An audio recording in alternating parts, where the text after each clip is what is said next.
work that swing. They seem an unlikely couple. You sound awesome.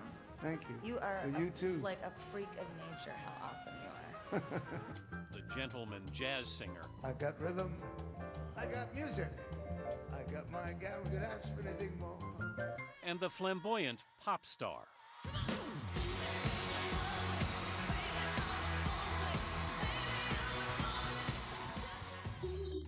When I met her, the first thing I said, let's do an album together. She said, okay. It was just that quick. I was a jazz singer since I was a little girl, and nobody had really picked up on it. And so when Tony asked, I got really excited. I can't give you anything but love, baby. She's 28, he's 88. But Tony Bennett and Lady Gaga like making music together. What was it like performing with him? It must have been a little bit intimidating. Oh, yeah. Oh, no. Oh, well. Come on. He asked me the question. Okay. They met at a charity event a few years ago and hit it off. When Bennett went to one of Gaga's concerts this year, she climbed a ladder to the balcony to serenade him. When you started climbing up the ladder, I said, what's going on? Why is she doing that? I had to get closer to you. I told you I don't like to be anywhere but cheek to cheek when you're in the room. Heaven, I'm in heaven. There may be 60 years between them, but they're both singers, both New Yorkers, You can see my place from here. You can? Yeah. who live just a block apart along Central Park. We sing all the time, duets, you know, right over 6th Avenue. It's just nobody knows it's us. They're both art lovers. As a student, Bennett studied the masters at New York's Metropolitan Museum. And both Italian-Americans. She was born Stephanie Germanotta, he, Anthony Benedetto. I was wondering if the Italian connection between you and Lady Gaga was important. To me it is, yeah. She understands me and I understand her. This is your mom over here, This Tony? is my mom. It was during the Depression when I grew up, and she was working on a penny a dress to feed 3 children because my father died when I was very young. What a beautiful photo, Tony. And she was such a wonderful person. In She's fact, got those you deep remind me of set her. eyes. You know, Yeah. you're very, very similar to her. Thank you. I know I'd go from rags to riches. Bennett grew up in Astoria, Queens. You started singing in restaurants? Yeah, I was a singing waiter. I was a saloon singer. Yeah. Were you a good one? Yes. I love doing it. I'm still doing it. At first, he performed under the name Joe Barry.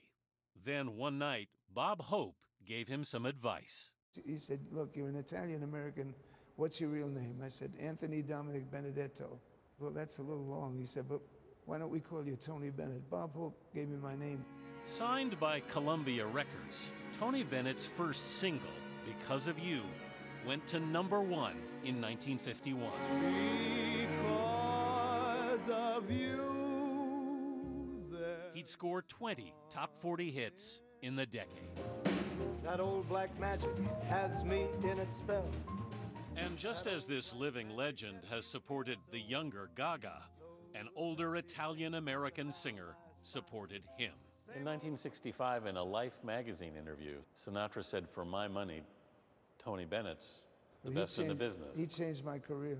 He did. All of his fans wanted to find out about what he was talking about.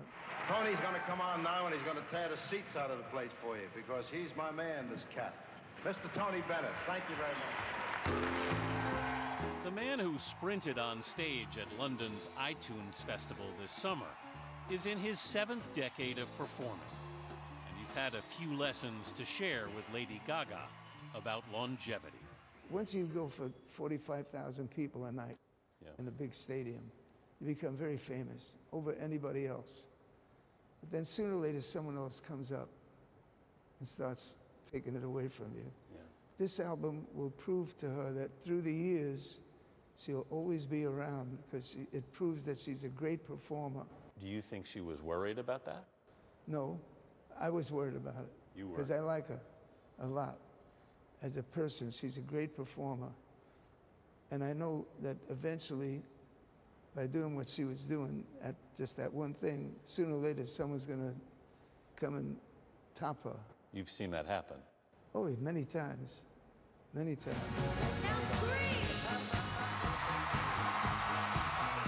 Gaga's rise was also meteoric. Her first 2 singles went to #1 in 2009. But her last album, ARTPOPu, released last year, failed to be the blockbuster the industry expected. You yourself were quoted as saying last year, people think I'm finished. Did you feel that people thought you were finished? I felt like people were, some people were holding me to a very high standard. Everybody's hooting and hollering because, you know, I didn't sell 20 million records this time, which I did with my first album. And, you know, it's not easy to replicate that. And I don't have a formula. And after 6 years of working non-stop, Gaga says she was exhausted.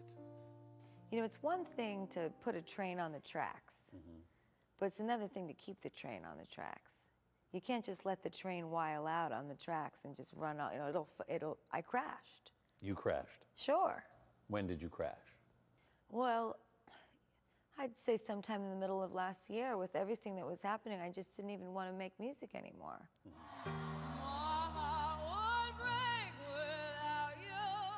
Performing on the YouTube Music Awards last November, she nearly broke down. What happened that night that you got so emotional? You know, I'm not really legally allowed to say exactly what happened that day.